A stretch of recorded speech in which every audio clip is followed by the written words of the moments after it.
இயேசுநாதா வாரும் இயேசுநாதா எந்தன் இதயம் தேடிடும் அன்பே நீ வாரும் இயேசுநாதா வாரும் இறைவனே வாரும் இறைவனே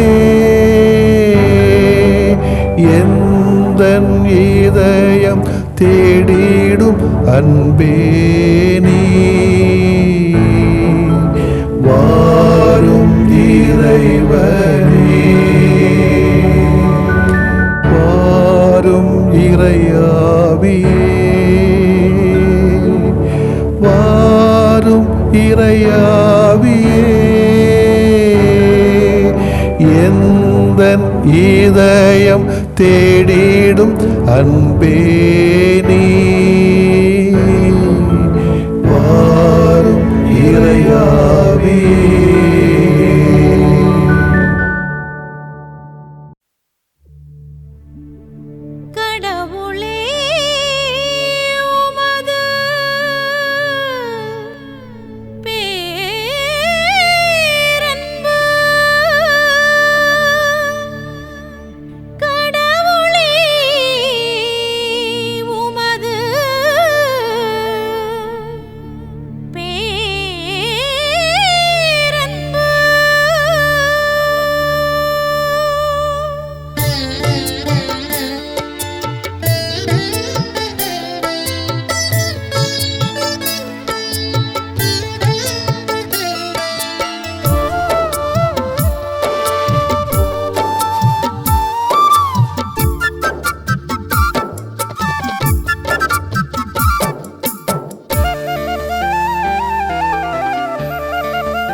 மத்தேயு நற்செய்தி அலகு 7 இறை சொற்றொடர்கள் 7 முதல் 12 வரை. அக்காலத்தில் இயேசு தம் சீடரை நோக்கி கூறியது: கேளுங்கள், உங்களுக்கு கொடுக்கப்படும்; தேடுங்கள், நீங்கள் கண்டடைவீர்கள்; தட்டுங்கள், உங்களுக்கு திறக்கப்படும். ஏனெனில் கேட்போர் எல்லாரும் பெற்றுக்கொள்கிறார்கள், தேடுவோர் கண்டடைகின்றனர், தட்டுவோருக்கு திறக்கப்படும். உங்களுள் எவராவது ஒருவர் அப்பத்தை கேட்கும் தம் பிள்ளைக்கு கல்லை கொடுப்பாரா? அல்லது பிள்ளை மீன் கேட்டால் பாம்பை கொடுப்பாரா? தீயவர்களாகி நீங்களே உங்கள் பிள்ளைகளுக்கு நற்கொடைகள் அளிக்க அறிந்திருக்கிறீர்கள். அப்படியானால் விண்ணுலகில் உங்கள் தந்தை தம்மிடம் கேட்போருக்கு இன்னும் மிகுதியாக நன்மைகள் அளிப்பார் அல்லவா? ஆகையால் பிறர் உங்களுக்கு செய்ய வேண்டும் என விரும்புகின்றவற்றை எல்லாம் நீங்களும் அவர்களுக்கு செய்யுங்கள். இறை வாக்குகளும் திருச்சட்டமும் கூறுவது இதுவே. ஆண்டவரின் அருள்வாக்கு. இறைவா, உமக்கு நன்றி.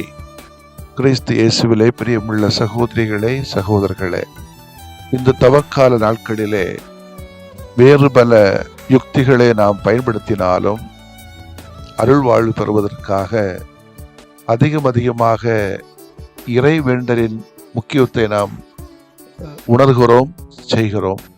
இறைவேண்டலில் உள்ளார்ந்த அர்த்தத்தையும் ஆன்மீகத்தையும் இந்த இறைவார்த்தை நமக்கு எடுத்துரைக்கிறது. கேளுங்கள், உங்களுக்கு கொடுக்கப்படும் என்றவுடன் நாம் நமது தேவைகளை மளிகை கடை பட்டியல் போல எடுத்து விட ஆரம்பித்து விடுகிறோம். ஏன்னா நகைக்கடை போக முடியாது, பயங்கர வேலை. இப்ப அது பல வேளைகளிலே எங்கு எப்படி தொடங்குகிறது என்றே நமக்கு தெரியாது. இன்று பல பேரும் அருள்கொடை இயக்கத்திலே இறைவேண்டல் செய்வது போலவே இறைவேண்டல் ஜெபம் என்று நினைத்துக் கொள்கிறார்கள். அது ஒரு பக்கம் சரியாக தோன்றினாலும் அது முழுமையான விளைவுகளை தராது. ஆனால் ஆண்டவர் நாம் கேட்கின்ற பொருளாதார காரியங்களை விரும்பி கேட்பாரோ என்றால் அது கேள்விக்குறியே தான். காரணம், அவர் செல்வந்தர்களை மனநிலை அடியோடு வெறுக்கிறார். மிகுதியான உடைமைகளை வைத்திருக்கின்றவர்களை அடித்து விரட்டுகிறார். இன்னும் ஒரு இடத்திலே, நீங்கள் இறைவனிடம் வேண்டும் பொழுது நீங்கள் உள்ள அறைக்கு சென்று கதவை அடைத்து கொண்டு மறைவாய் உள்ள உங்கள் தந்தையை நோக்கி வேண்டுங்கள். மறைவாய் உள்ளதை காணுகிற உங்கள் தந்தையும் உங்களுக்கு கைமாறு அளிப்பார். அங்கே கதவை அடைக்க சொன்னவர் இங்கே திறக்கப்படும் என்று சொல்கிறார். அப்படி இருக்க இது என்ன இறைவேண்டல்? இது எதை குறிக்கிறது? எதை கேட்க வேண்டும்? எங்கே தட்ட வேண்டும்? எதை தேட வேண்டும் என்றெல்லாம் நான் ஒரு கடம் நம்ம யோசித்து பார்க்கணும்ல. நாம் எதை கேட்க வேண்டும் என்றால் எதையும் இறைவனின் திருவுளம் என ஏற்றுக்கொள்கிற மனப்பக்குவத்தை கேட்க வேண்டும். அதத்தா இதத்தா அனைத்தா புனையத்தா அதுவல்ல. இறைவா, உம்முடைய திருவுளம் என்ன? அதை எங்களுக்கு தாரும் என்று கேட்போமே. இதுவே ஆன்மீக முயற்சியாகவும் உண்மையான சீடத்துவத்துவமாகவும் இருக்க முடியும். இதன் தவக்காலம் தருகின்ற ஒரு அகப்பார்வை. இரண்டாவது, உங்களை உங்களுக்குள்ளேயே தேட வேண்டும். உனக்குள்ள தேடு. ஏன் அடுத்தவனை மட்டும் தேடுற? உனக்குள்ள இருக்கக்கூடிய நீ யாருன்னு முதல்ல தேடுப்பா. எனக்குள்ள இருக்கக்கூடிய நான் யாருன்னு முதல்ல தேடணும். நான் ஏன் இறைவன் சாயல்?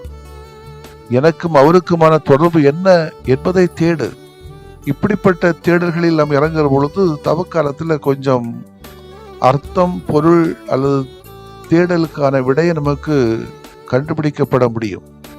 மூணாவது, எப்படி உள்ளறைக்கு செல்ல சொன்னாரோ இன்று அந்த உள்ளறையின் கதவினை தட்டி கொண்டே இரு என்று சொல்கிறார். உனக்குள் நீ சென்று கொண்டே இருப்பாய். உள்ளே செல்ல செல்ல தடைகள் அனைத்தும் நீங்கும். உனக்குள் ஒரு உள் ஒளியை கண்டுபிடிப்பாய். அதுவே உலகின் ஒளி. அது உன்னை இருளிலிருந்து ஒளிக்கு அழைத்து செல்லும். திருப்பாடல் 138 1 முதல் 8 வரைக்கும் இதுதானே சொல்லுது. கடவுள் மன்றாடிய நாளில் எனக்கு செவி சாய்த்தார் என்கிற வரிகள் கடவுள் நமக்கு வழங்கி இருக்கிற சுதந்திரத்தை உறுதிப்படுத்துவதாக அமைகிறது. எதையும் கேட்கலாம், ஆனால் இதைத்தான் கேட்க வேண்டும் என்றுதான் கடவுளுடைய விருப்பம். கடவுள் இந்த உலகத்தை படைத்து நமது வாழ்வையும் கொடுத்திருக்கிறார். எல்லாவற்றையும் கொடுத்த கடவுள் அவரே நம்மை ஏய்க்கினால் நாம் பெற்றுக்கொண்ட வாழ்க்கைக்கு அர்த்தமில்லாமல் போய்விடுமே. எனவே அவர் நமக்கு சுதந்திரத்தை வழங்கி இருக்கிறார். நன்மை எது, தீமை எது என்று கற்றுக் கொடுத்திருக்கிறார். தொடக்க நூலில் நமது முதல் பெற்றோரிடம் இந்த உலகத்தை ஒப்படைத்த போது கடவுள் இதைத்தான் சொல்கிறார். தோட்டத்தில் இருக்கும் எந்த மரத்திலிருந்து உன் விருப்பம் போல நீ உண்ணலாம், ஆனால் நன்மை தீமை அறிவதற்கு ஏதுவான மரத்திலிருந்து மட்டும் உண்ணாதே. இங்கே கடவுள் எதை செய்ய வேண்டும், எதை செய்யக்கூடாது என்று தெளிவாக சொல்கிறார். ஆனாலும் மனிதன் தன்னுடைய சுதந்திரத்தை தவறாக பயன்படுத்துகிறான், அதற்கான பலனையும் அனுபவிக்கிறான். கடவுள் நமக்கு சுதந்திரத்தை கொடுத்து நாம் தவறு செய்வதை வேடிக்கை பார்க்கின்றவர் அல்ல. நாம் உதவி என்று கேட்கிற போது அதனையும் நமக்கு செய்வதற்கு காத்திருக்கிறார். இது கடவுள் எந்த அளவுக்கு நம்மை அன்பு செய்கிறார் என்பதை சுட்டி காட்டுகிறது. அன்புக்குரியவர்களே, நாம் இறைவேண்டல் செய்கிறோம். பல ஆலயங்களுக்கும் குருசடிகளுக்கும் தேவாலயங்களுக்கும் எங்கெல்லாமோ போறோம், அருங்குடை இயக்கத்துக்கு போறோம். நமது வாழ்க்கையில் எப்போது கடவுளின் உதவியை நாட வேண்டும்? கடவுள் நமக்கு உதவி செய்வதற்காக காத்திருக்கிறார். நாம் திக்கற்று நிற்கிற போது கடவுள் நிச்சயம் நமக்கு வழிகாட்டுதலாக இருப்பார். நம்ம எல்லாவித சோதனையிலிருந்து விடுவிப்பார் என்ற ஒரு நம்பிக்கை நம் மனதுக்குள்ளே எழட்டும். நிச்சயமாக இறைவனுடைய திருவுளத்தை தேடுவோம். இயேசுனுடைய இதயத்தை கொஞ்சம் தட்டி பார்ப்போம். நமக்குள் இருக்கக்கூடிய நம்மை நாம் தேடி பார்ப்போம். தவக்காலம் அருளின் காலமாக மாறும். ஆமென். மன்றாடுவோமாக. தேடுங்கள், கண்டிடைவீர்கள் என்று திருவுளம் பற்றி இறைவா உம்மை போற்றுகிறோம். ஞானம் என்னும் கொடையை எங்களுக்கு நிறைவாக தாரும். இதனால் நாங்கள் பொது நன்மைக்காக வல்ல செயல்கள் புரிகிற வலிமையை பெற்றுக்கொள்வோமாக. ஆமென்.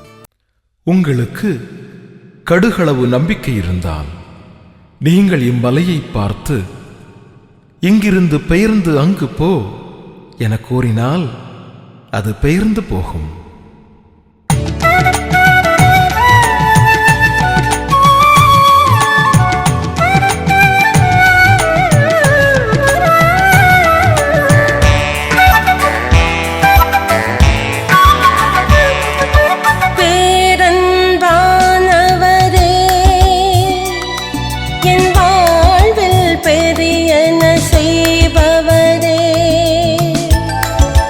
வேதனையால்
உயரிவருள் அடையாளத்தை தாழ்ந்து பணிந்து ஆராதிப்போம்.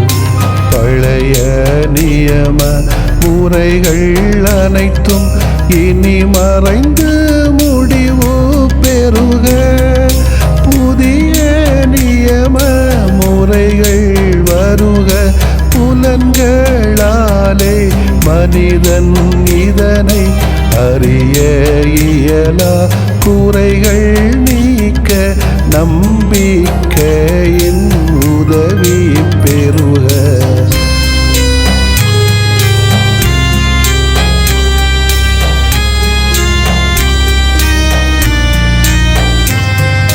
தந்தை அவர்க்கும் மகன் அவர்க்கும் புகழ்ச்சியோடு வெற்றியாக்கும். மீட்பின் பெருமை மாட்சிமையோடு வலிமை வாழ்த்து யாவுமாக. இருவரிடமாய் வருகின்றவராம் தூய ஆவியானவர்க்கும் அளவில்லாத சமப்புகழ்ச்சி என்றுமே உண்டாகுக. ஆமென். வானில் நின்று அவர்களுக்கு அப்பமளித்தீரே, இனிமையெல்லாம் தன்னகத்தில் கொண்ட அப்பம் இதுவே. மன்றாடுவோமாக. இறைவா, இந்த வியப்புக்குரிய அருளடையாளத்திலே உம்முடைய பாடுகளின் நினைவை எங்களுக்கு விட்டு சென்றீ. உமது திருவுடல் திரு ரத்தமாகியவற்றின் தூய மறைபொருளை வணங்கும் நாங்கள் உமது மீட்பின் பயனை இடைவிடாமல் துய்த்து உணர்ந்து மகிழ அருள்வீராக. தந்தையாகிய இறைவனோடு தூய ஆவியாரை ஒன்றிப்பில் இறைவனாய் என்றென்றும் வாழ்ந்து ஆட்சி செய்கின்ற உம்மை மன்றாடுகின்றோம்.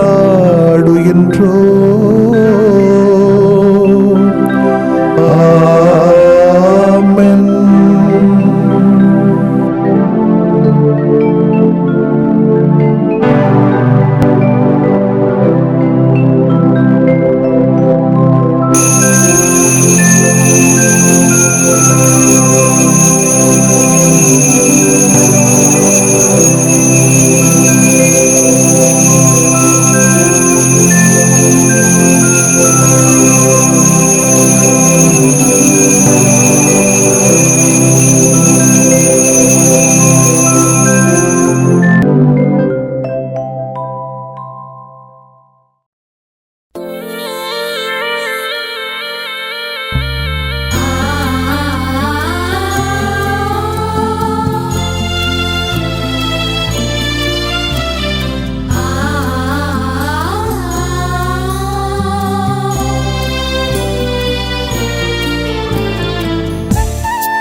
அன்புருவாயமில் வாரும் குழந்தை இயேசுவே, அற்புதங்கள் கோடி புரியும் புனித செல்வமே. அன்புருவாயமில் வாரும் குழந்தை இயேசுவே, அற்புதங்கள் கோடி புரியும் புனித செல்வமே. அபயம் தேடி உமது பாதம் ஓடி வந்தோமே, அருளை உபயமாக வழங்க வேண்டி நின்றோமே. அன்புருவாயமில் வாரும் குழந்தை இயேசுவே, அற்புதங்கள் கோடி புரியும் புனித செல்வமே.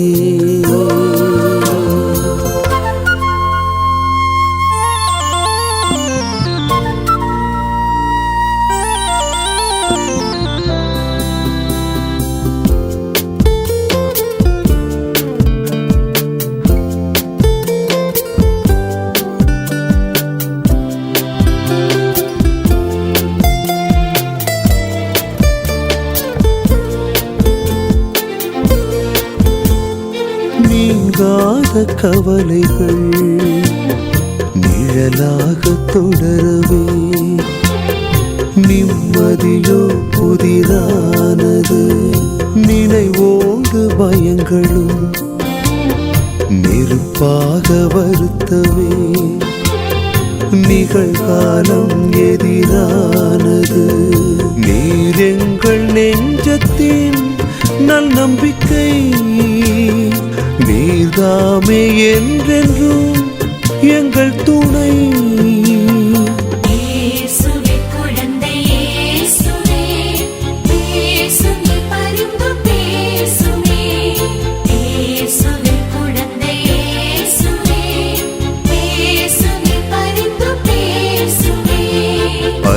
அன்புருவாயமில் வாரும் குழந்தை இயேசுவே, அற்புதங்கள் கோடி புரியும் புனித செல்வமே.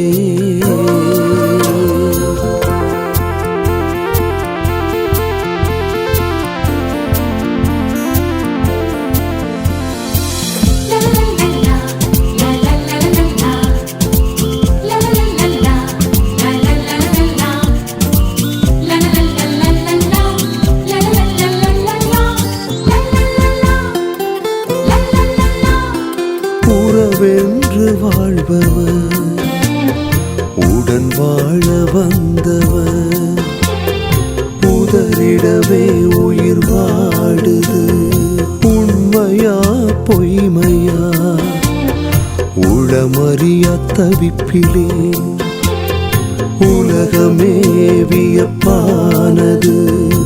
உதவிடும் அருள் எம் வழி, உயிர் தரும் மொழி எம் மொழி.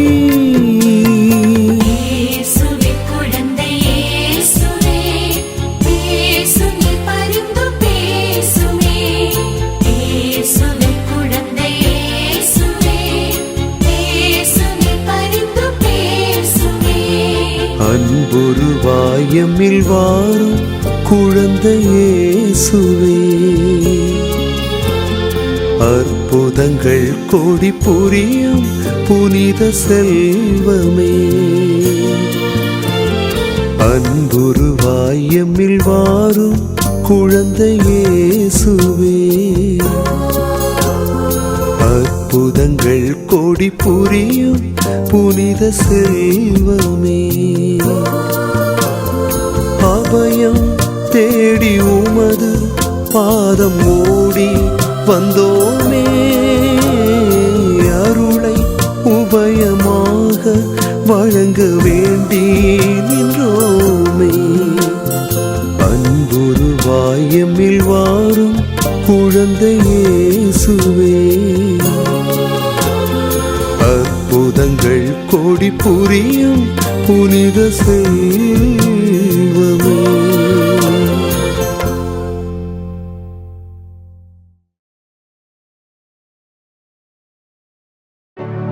நிலையான புகழுக்குரிய தூய இறை நன்மைக்கு எல்லா காலமும் தொழுகையும் புகழும் போற்றியும் ஆட்சிமையும் உண்டாக கடவது. போற்றியும் ஆட்சிமையும் உண்டாக கடவது. தந்தை மகன் தூய ஆவியாரின் பெயராலே ஆமென்.